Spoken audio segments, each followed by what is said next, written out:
السلام علیکم میرے پیارے سامعینوں، ناظرین اور دیگر ساتھیوں،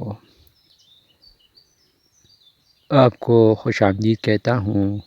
مجھے امید ہے کہ آپ خیریت سے ہوں گے اور انشاءاللہ آج کا جو ویڈیو ہے اس میں اوقات نماز کے بارے میں پڑھیں گے کہ اوقات نماز کیا ہے۔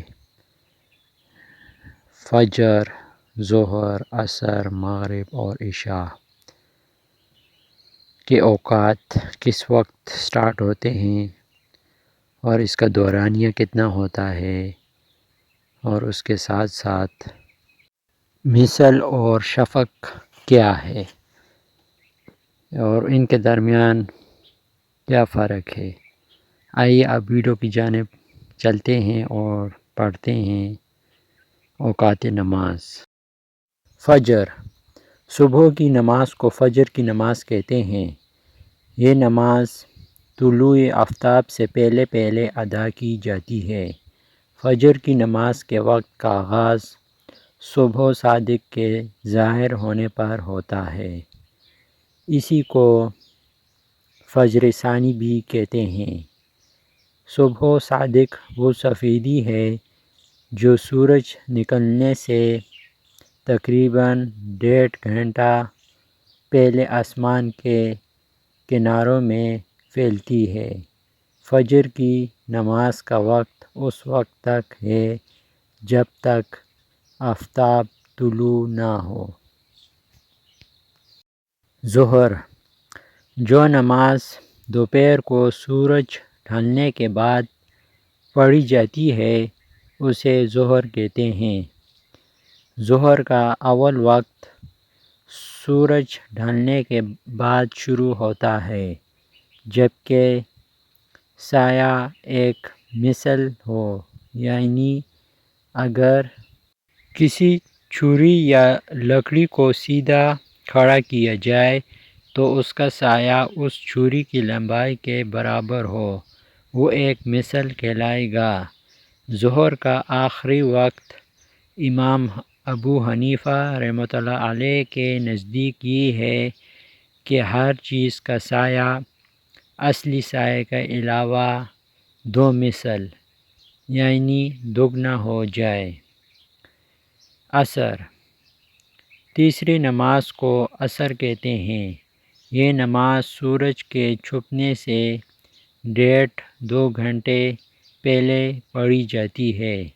تمام فقہاء کے نزدیک عصر کا اول وقت ظہر کا وقت نکل جانے کے فوراً بعد شروع ہو جاتا ہے، اور عصر کا وقت سورج غروب ہونے سے پہلے تک رہتا ہے، اور جب آفتاب غروب ہو جائے تو مغرب کا اول وقت شروع ہو جائے گا۔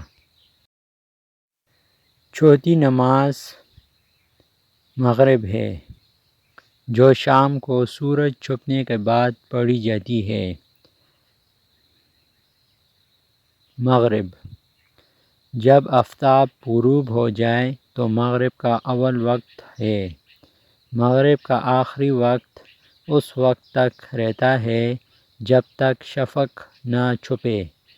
حضرت امام ابو حنیفہ رحمۃ اللہ علیہ کے نزدیک شفق وہ سفیدی ہے جو مغرب کی سمت میں سرخی کے بعد آسمان کے کناروں میں معلوم ہوتی ہے۔ مغرب کا وقت تقریباً 75 منٹ تک رہتا ہے۔ امام یوسف رحمۃ اللہ علیہ اور امام محمد رحمۃ اللہ علیہ اس سرخی کو ہی شفق کہتے ہیں۔ عشاء، پانچویں نماز عشاء کی ہے جو 1.5-2 گھنٹے رات گزر جانے کے بعد پڑھی جاتی ہے۔ جب یہ شام کی شفق چھپ جائے تو عشاء کا اول وقت شروع ہو جاتا ہے، اور عشاء کا آخری وقت اس وقت تک ہوتا ہے جب تک صبح صادق نہ ہو۔ یہی اوقات نماز وطر کے ہیں، مگر وطر بہرحال نماز عشاء ادا کرنے کے بعد ہی پڑھی جائے گی۔ عشاء کی نماز کو تہائی رات تک مؤخر کرنا مستحب ہے۔ عشاء کی نماز کو جان بوجھ کر سونے کے بعد پڑھنا یا آدھی رات کے بعد پڑھنا مکروہ ہے۔ اگر تھکن وغیرہ کی وجہ سے کوئی سو جائے اور پھر اٹھ کر نہ پڑھے تو پھر مکروہ نہیں۔ اب نماز جمعہ کے وہی اوقات ہیں جو نماز ظہر کے ہیں۔ نماز عیدین کا وقت سورج نکلنے کے آدھا گھنٹے بعد سے لے کر زوال تک رہتا ہے۔ جب سورج ڈھل جائے تو اس کا وقت نکل جاتا ہے۔